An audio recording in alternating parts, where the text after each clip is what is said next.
La chronique bourse, la quotidienne Zone Bourse, Anthony Bondin.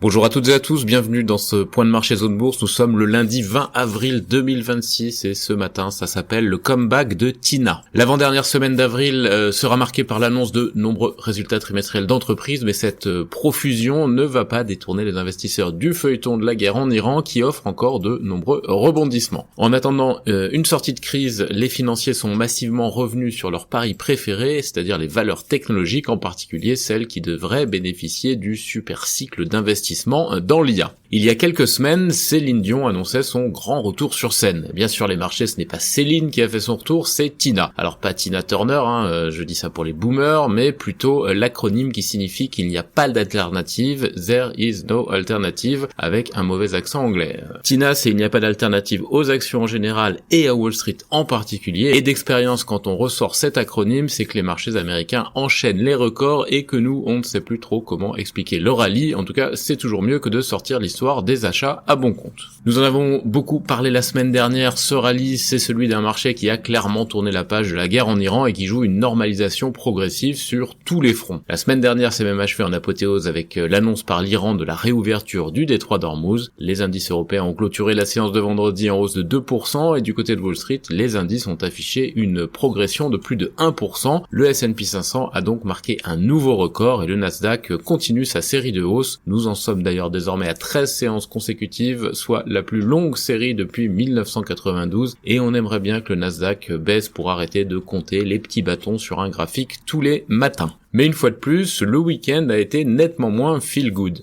Donald Trump a d'abord annoncé que le blocus américain restait en place, l'Iran a considéré cela comme une violation du cessez-le-feu et a annoncé la fermeture du détroit d'Ormuz samedi. Dimanche, c'est Donald Trump qui a accusé l'Iran d'avoir violé le cessez-le-feu par des attaques contre des navires dans le détroit d'Ormuz. Dans le même message, le président américain a annoncé un second cycle de négociations à Islamabad ce lundi, une information évidemment démentie quelques heures plus tard par les Iraniens. Bref, une ambiance de cour de récré toujours, mais avec le nucléaire comme sujet de discussion. Selon Axios, les Iraniens se méfieraient de ces négociations en suspectant une nouvelle diversion de Donald Trump avant une offensive militaire. On l'aura compris, la géopolitique va donc continuer à dominer l'actualité cette semaine, sachant que le cessez-le-feu expire demain soir et que Donald Trump nous a habitués au retournement de dernière minute. Côté entreprise, la saison des résultats monte en puissance. Aux États-Unis, on aura Tesla, IBM, GE Aerospace, Boeing et Philip Morris qui sont attendus dans la semaine. Côté Europe, SAP, Thales, L'Oréal, EssilorLuxottica, Roche ou encore Nestlé seront de la partie. L'autre événement à suivre cette semaine, ce sera l'audition de la confirmation de Kevin Warsh au Sénat qui est prévue demain. C'est l'homme choisi par Donald Trump pour succéder à Jérôme Powell à la tête de la Fed et comme nous le soulignions la semaine dernière, ce ne sera pas une partie de plaisir. Un sénateur américain a même menacé de bloquer la nomination de Warsh tant que les poursuites judiciaires contre Powell, téléguidées par la Maison Blanche, n'auront pas cessé et dans un tel scénario, qui reste bien sûr hypothétique, eh bien Powell pourrait faire une pige intérimaire à la tête de l'institution, ce qui ferait probablement dégoupiller Donald Trump. Ce sera la seule actualité de la semaine du côté de la Fed puisque nous sommes entrés ce week-end en période de blackout, c'est-à-dire la période de silence imposée aux membres de la Fed en amont d'un meeting. La prochaine réunion se tiendra les 28 et 29 avril. Les informations à ne pas rater pour bien démarrer la semaine,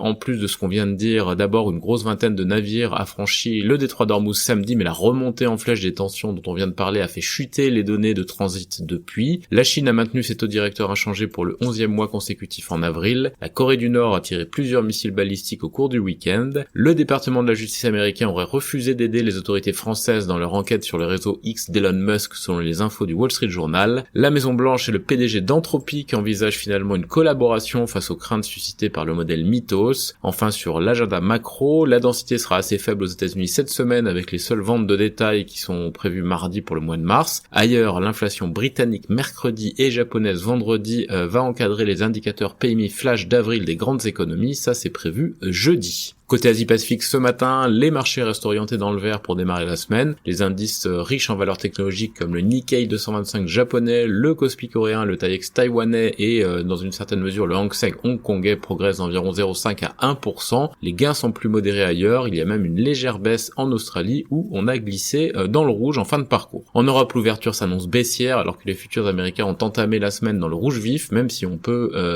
évidemment imaginer que tout peut se retourner assez vite en fonction des actualités. l'actualité au Moyen-Orient. Dans l'actu des sociétés en France d'abord, la médiation pour rapprocher les positions de Dassault Aviation et Airbus dans le dossier SCAF aurait échoué selon le Handelsblatt. Carrefour a annoncé son désengagement du marché turc. Thales brigue un contrat d'IA pour la gestion du trafic aérien auprès du gouvernement américain. Danone investit dans ses laiteries normandes pour renforcer sa production de skier. Le vaccin Covid-19 de Sanofi, et oui, il existe encore, affiche une meilleure tolérabilité qu'un autre vaccin de référence dans une étude comparative directe. Ruby envisagerait un rapprochement avec Puma Energy, la filiale de distribution de Trafigura selon les informations de Bloomberg. SMA BTP et SMA Vie BTP ont déposé un projet d'offre publique de retrait et de retrait obligatoire sur la foncière Tour Eiffel à 8,20 € l'action. Maison du Monde en difficulté reporte la publication de ses résultats et Kakao va lancer une augmentation de capital réservée à son créancier et partenaire, la Casa. Ailleurs en Europe, Unicredit détaille aujourd'hui son approche de création de valeur pour la Commerzbank. Le fonds souverain norvégien a soutenu la réélection du président de BP. Saipem signe un contrat de 700 millions d'euros avec Eni pour la bioraffinerie de Priolo. UCB va racheter Neurona Therapeutics pour un montant qui peut aller jusqu'à 1,15 milliard de dollars. Siemens remporte un contrat de fourniture majeur pour le projet Lionheart de Vulcan Energy. Wacker Chemie anticipe un EBITDA supérieur aux attentes pour le T1 grâce à des effets d'anticipation.